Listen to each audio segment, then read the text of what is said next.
Hello, good afternoon. Thank you very much for your kind invitation. It's a pleasure to be here. For the second time, we organized here our Congress 3 years ago, together with our members, Gaia. And it was very, very well organized and very well hosted. So I'm asked to talk about the Green Deal, a policy that everyone talks about, but no one has seen it. So it was very interesting to have this glimpse from Tassos. It was thank you for this. I would also try to address something related with digital and technology and how can it contribute also for the Green Deal. But first, I would like to introduce you Copa and Cogeca. They are in fact two different organizations. Copa is the European organization that represents European farmers at EU level. It's currently presided by Mr. Rückwied, among other sectors, is a sugar beet farmer in Germany. And also Cogeca is the European organization that represents the interests of cooperatives. And the current chairman is Mr. Magnusson. He comes from Sweden, from the dairy cooperative movement. And I'm coming from the secretariat that provides the support for both organizations. We have about 50 colleagues, and we work in 6 different languages. And obviously, our objective is to work at European level in order to influence our decision makers, in order to take in account the interests of the European farmers and cooperatives. But today, we are also including communication and trying to reach also to the public. I think it's important to know where we coming from, the agricultural sector, in particular the livestock sector. It is a very important sector for the rural areas, in particular for those areas from mountain areas or for less favored areas. In particular, I'm Portuguese. I'm coming from the north of Portugal, where more and more people are living like my parents did, because farming was no longer profitable. We are contributing to the EU trade surplus in terms of exports. We are the largest exporter, and I believe now we are the second largest importer. And trade is very important for the agri-food sector. It is important because it provides growth opportunities. 90% of the growth today is coming from the emerging markets. And it's very important because it also provides a balance within our market. For example, for the livestock sector, some parts of the carcass are not eaten by our citizens, and we need to export them in order to valorize the overall carcass. Also, we do more than economic aspects. Not only we provide food at affordable prices, we are also an important player for the sustainability and protecting our environment and managing our natural resources. Of course, culture and traditions, I think they were well described by the minister. Agriculture is key to deliver on the United Nations Sustainable Development Goals and moving towards a climate-neutral European economy. So regarding the trade policy, regarding this slide, I think it's also important to look a little bit from the perspective of the helicopter, because we have the Green Deal, but there are also other important policies that will have an impact on implementing the Green Deal. We're talking about the trade. We are talking also about the digital and the innovation policies that are also a priority for this Commission. On the Common Agriculture Policy, which we support as all common policies. Unfortunately, the Commission has been proposing a reduction of this policy, and which is a pity because this is a policy that helps, as mentioned previously, to help those losers from the trade, the policy. When, for example, on Mercosur, that is a very unbalanced agreement. That will be created with more imports coming from countries that, in certain aspects, they don't have the same standards of production as we do. But on climate change and neutrality, it is important to say that the EU farmers, we support the Paris Agreement. There are no climate deniers within the agriculture community. We are the first ones suffering the consequences of climate change. And we, agriculture and forestry, are a sector that can contribute positively to tackle this challenge. So we, as farming community, we are proud of our standards. We are proud of our EU model production. We are very much committed. So we have certain choices to make in the future. I would like to point out that we agree that the farm to fork strategy will have to be balanced, not only taking the needs from the final consumer and the retailer, but also the farming community. And we have choices. Should we just eliminate livestock and with all the consequences that comes with, for example, the work for biodiversity, to keep jobs in areas that are, frankly, they don't have many options? Should we shift our production that is quite efficient, that is based on the highest standards in the world, to third countries? Should we import agriculture that we don't want in the EU? Or perhaps should we work on a balanced approach where we provide the tools for our production to thrive? So, and these are the words of our president, it is important that the protection of rural areas and the maintenance of the viability is of paramount importance in fighting depopulation, land abandon, and the rise of populism in Europe. And this is a campaign that we also have launched before the European elections in order to reach our decision makers. So let me talk a little bit about innovation and technology and the impact on the livestock sector and how it could contribute also to tackle some of the challenge that will be present in the Green Deal. First of all, a farmer is not going to invest because the technology is cheap or because he's told to invest in this technology. It has to be cost effective. It has to provide something for the farmer. So it is important that it provides the tools that he can compete on the global markets, that he can improve the sustainability, but at the same time maintain the agriculture that we are very proud of. And we have done it in the past. We have been able to reduce emissions by 20%.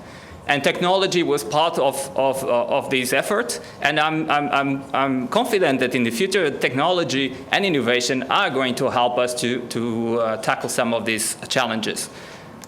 Let me give you some examples. Technology will impact or will help us to improve the way we do things now, but in the future, it might even actually change the way we do things now. So let me give you some examples of what has been done at the farm level. Today, there are farmers that are already investing in some of these technologies. Some of them are investing in technologies they don't even, if we ask them, they will not say they are precision or they are digital or they are new technologies. For them, it's just the daily work. For example, they are investing on registration, on monitoring of health of their animals, on management information systems, and they see the benefits, and they are ready to invest on other technologies like cameras or animal tracking because they see the benefits. But soon, with production of data, we will be able, or we are already starting to be able to create integrated management systems that bring the data from different sides and can create models to support the farmer to make decisions. For example, what if I change this type of production? What can do to my business? If I use another variety, what will be the consequences? And artificial intelligence will have a very important role in this work. Some of the tools that are already available, we're already using genome testing, which helps to decrease the cost of production.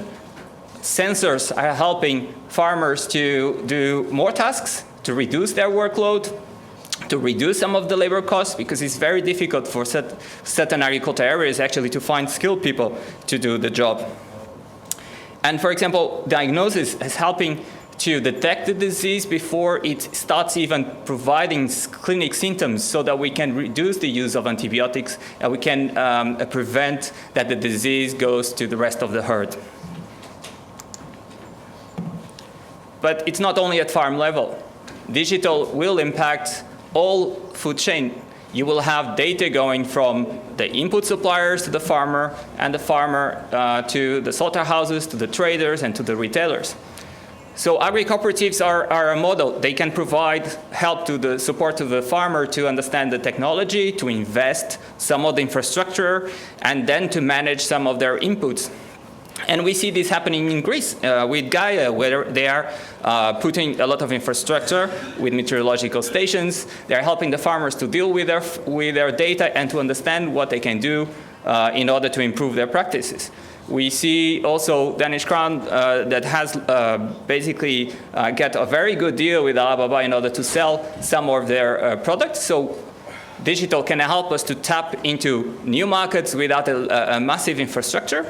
But we also have a project Smart Chain, where digital is helping smaller farms to reach local local markets, or to diversify their clients. We have IOF 2020, a project financed by the Commission, in order to test all the systems related with the Internet of Things. Everything that will be automated, how it works, how will be the management, what will be the impact on the farm, and also in the cooperative level, and then after in the retailer. Farm Bench in the UK, where with the data you can create scenarios. You can benchmark with other farmers. You can understand what are you doing well, what you can improve. But also high-speed broadband. When we have access to high-speed broadband, we can, for example, have farmers that are far away from their capital to connect to their market via digital in order to market their products at the same level than the major competitors. You don't have to move your animals. You can sell them before you actually finish fattening them, for example. But also blockchain technology and other similar technologies can improve food safety, can improve traceability. Well, in Europe, we already have a very high level. The impact will be, there will be an impact, but the major impact will be, for example, in countries like China or in Africa, where you don't have an infrastructure. And when you will implement this type of infrastructure, it will be a massive jump. This is a very interesting example where in the logistic part, they will try to tracking parts of their production of their products, and it decreases from 7 days to 2.2 seconds. This is an incredible result. But also when we're talking about administration, digitization can help by providing farmers with a portal where they can make their applications, but it can be open 24 hours a day so they can access to their data. The Galileo and the Copernicus will play a very important role on providing tools for farmers to monitor water management, to monitor biodiversity, to monitor the state of their farms, and to take decisions, and can also provide online training for farmers. And then a very important aspect, which is the living conditions of farmers. We have farmers telling us now that we introduce milking robots. We can program on the work. I can have breakfast with my kids before they go to school. This changes the dynamic of the profession. It releases some of the workload that you have. But it will be very important to tackle this rural-urban alliance, like Tassos has mentioned. I would skip this, and I would like to talk to you about another digital tool that we are using as a community, together with UECBV, together with the rest of the alliance. We are now reaching the consumers, and we are reaching the decision makers, and everyone telling us exactly what livestock does, our part of the story that has been absent from the debate, and telling them what will be the consequences of their choices. We are now working on the second stage of this campaign, and I believe was very successful the first part, and would like to invest and we'd like to have more partners to support this campaign, and if you will be very happy to have you on board. There are plenty of activities, and here you can find the results. But we believe that this is important, that the livestock sector has to show their side of the story. But it will not be just the technology that will drive this. It has to be the strategy. And we'll need the policies to be all together to help us to create the level playing field where every farmer can decide the best option for their farm. From developing artificial intelligence, infrastructure, we need broadband, we need connectivity, but we also need reliability. We need broadband to be there, but also to provide a strong signal all the time.